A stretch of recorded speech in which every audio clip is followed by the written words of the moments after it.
Hey learners, welcome back to Soundarya Study Zone. Here today we are going to solve second example of conversion from Epsilon NFA to DFA. Here what we are going to do is we are going to watch previous video which is a detailed step of converting Epsilon NFA and DFA, and we guys are solving it together. Okay, so here you guys should be very clear with the topic and you guys have to solve it with me. So in converting Epsilon NFA to DFA, what is the first step? Finding the epsilon closure, right? So what is the problem? The problem is Q0 on A, it will be there in Q0 only, and Q0 on epsilon, it will be moving to Q1, and Q1 on B, it will be there in Q1, and Q1 on epsilon, it is moving to Q2, and Q2 on C, it will be staying in Q2 only, which means here we have input symbol A, B, C, and we have epsilon transition since it is an epsilon NFA. So at first what we have to do, we have to find the epsilon closure of all the states, right?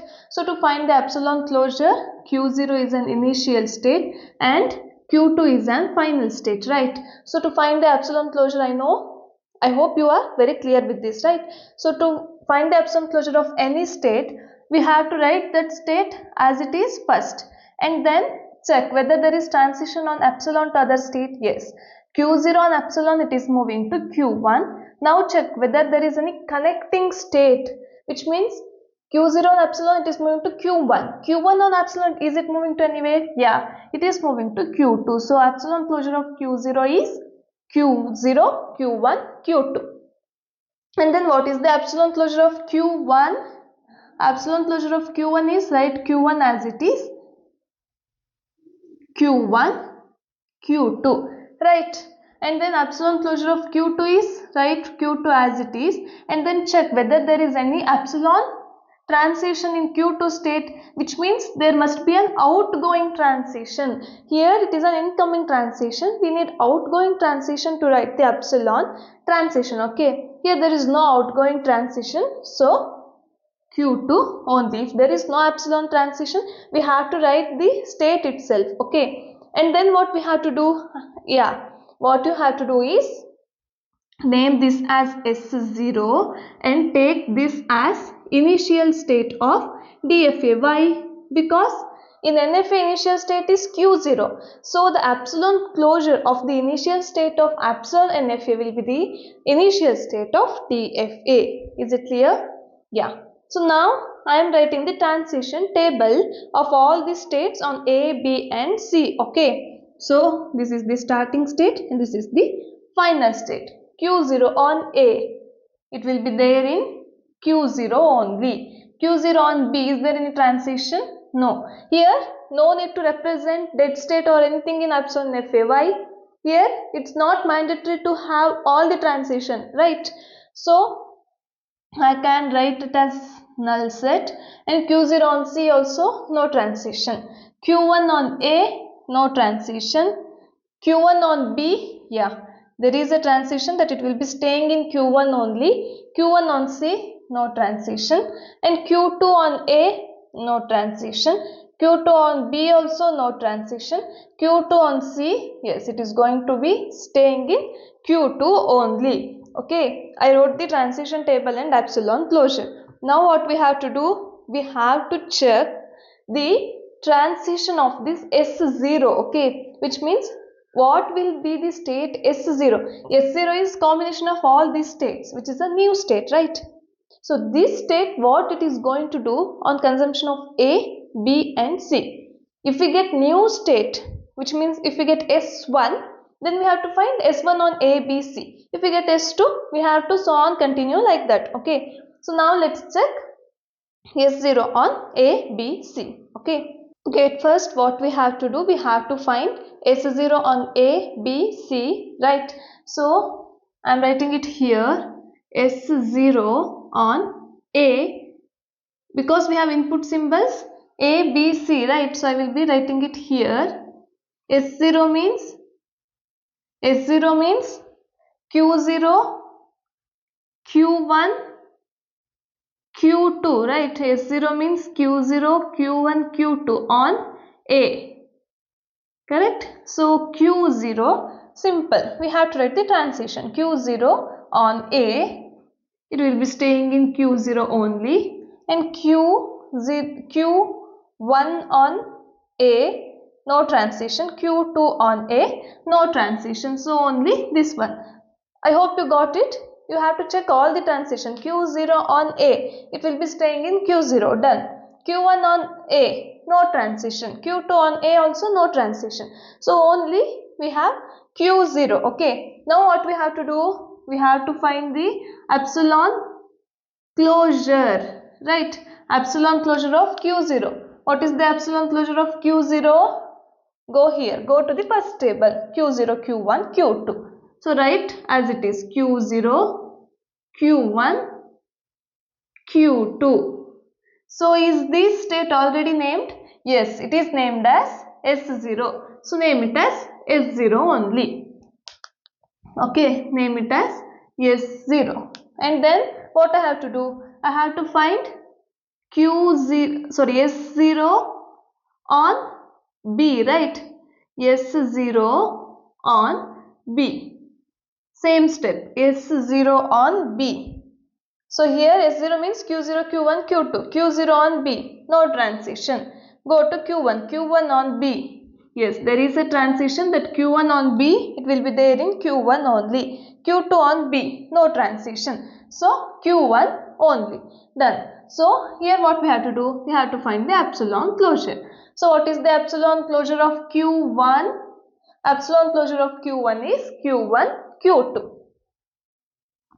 Q1, Q2. Now check, is this state already named? No, right? This one is not already named. So name it as S1.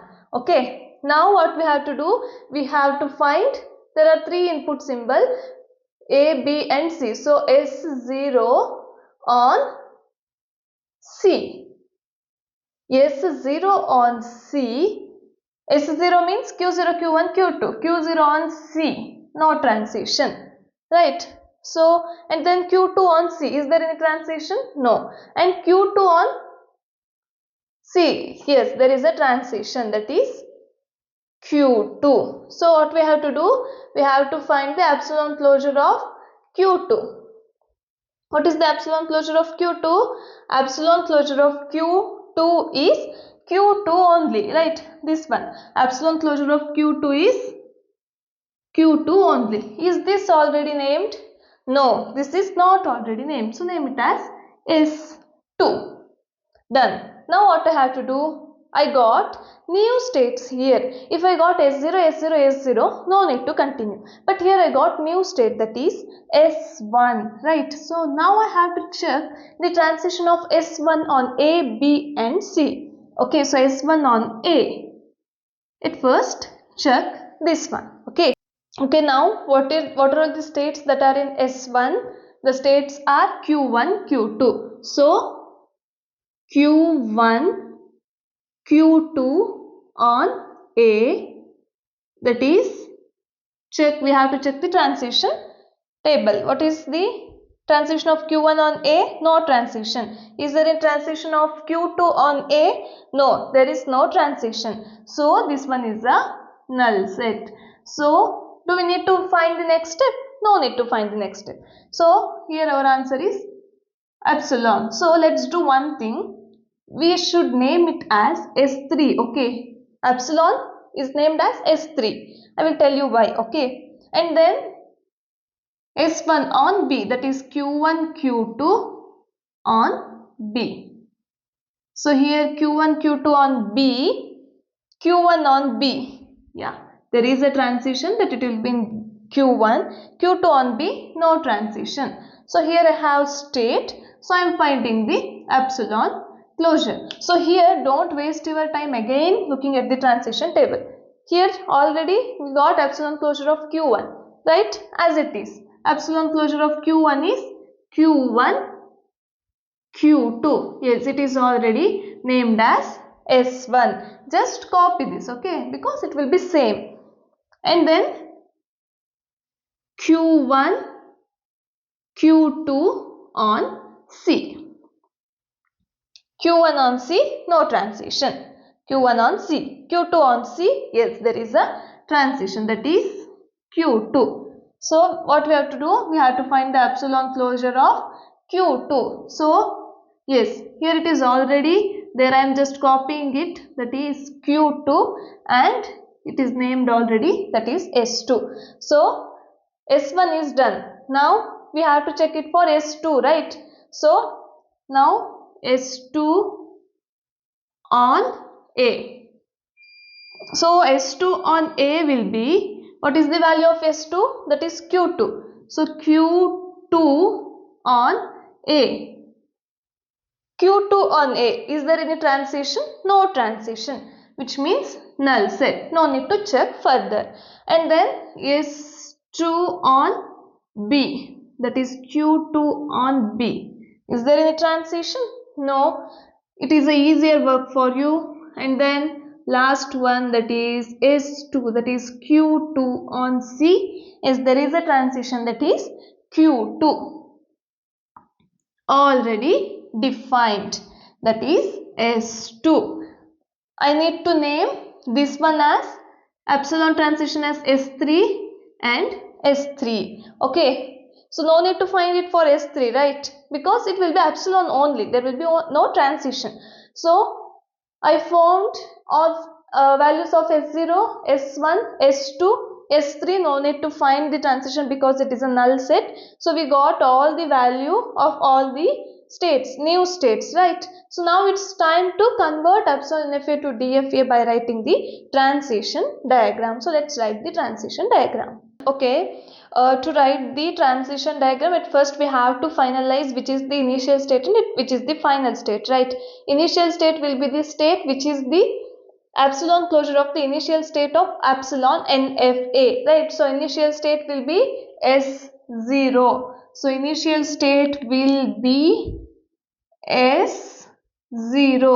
So initial state should be represented with an arrow. Okay. So S0 on A, it will be staying in S0 only. S0 on A, it will be staying in S0 only. So self loop. And then S0, this one is S0. S0 on B, it will be moving to S1. So I have to write the transition. S0 on B, it is moving to S1. So whether S1 is final state or not, how to check this? Here in the epsilon NFA, Q2 is a final state. So I am going to find whether S1 contains Q2 state. Yes, it contains Q2 state. So this one is also going to be a final state. Okay, done. Now S0 on C, it is moving to S2. So S0 on C, it is moving to S2. Whether it is the final state? Yes, this is also one of the final state because it contains Q2. So we have two final states. For S0, we are done with states A, B, C. So all the transitions are done. Now we have to find it for S1. S1 on A. No transition, which means it is going to S3 state. Okay, I am writing S3 state here. S3 state. Okay, on A, right? And S1 on B, it will be there in S1 only. Self loop. And S1 on C, right? S1 on C, it will be moving to S2, correct? S1 on C, it will be moving to S2. A, it is moving to S3. Here it is a dead state, right? It is moving nowhere. I am naming it as S3 because in DFA we need all the transition. I hope you understand this clearly. Here epsilon means No transition. Here in the case of DFA, there is no epsilon transition and all, right? We can't show the epsilon transition, which means if there is epsilon transition here, that means it is a dead state. So all the epsilon values that is there here are going to be a dead state. Clear? So S1 on A, it is moving to dead state. So remember this one here, S3 is a dead state. Okay, S3 is going to be a dead state. And then S2 on A, S2 on A, yes, it is moving to dead state. Okay, and then S3 on B, again it is moving to dead state.